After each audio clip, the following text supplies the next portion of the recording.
منو دیگه تو پارتا جا نمیدن. چرا جات نداره؟ چون قفتی خوشگلم. چه ربطی داره؟ نه خیلی مدیرشون گفت باعث حواس پرتی میشم. بچه خوشگل به خاطر بیادبیت گفتن من نه. خیلی با ادبم. آره تو که خیلی. با من بحث نکن. ببین من دوست داری خیلی پر رو میخوام برم اونجا. آره بری که خبر بیارم تو غذای پیشیات توف کردی، مسخرهشون کردی، به سگشون توهین کردی. نه خیلی. چی نه خیلی؟ خودشون گفتن تو فوش بده. چرا بهت گفتم فوش بده؟ چون اونا مقصرم.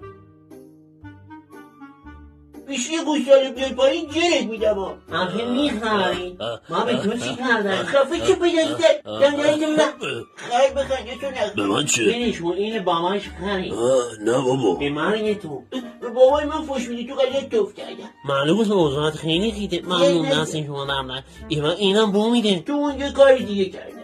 نمیخوام دلمو شکست. من که معذرت خواهی کردم قبول کن منوس. نه عمرن. من که نمیدونستم اونا من مقصر. از توی خر دفاع کردم.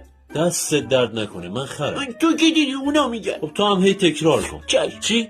بابای شما خیلی خری. دوباره تو روم داری بهم میگی خر؟ خیلی بیادبی. نه خیلی تو پارتاک با ادب شدم. آره تو که خیلی با ادبی ولی یه چیزی رو بدون بچه پر رو. چیه؟ دیگه نمیبرم. من رو ببر نگه میکنم. باشه گریه نکن میبرم.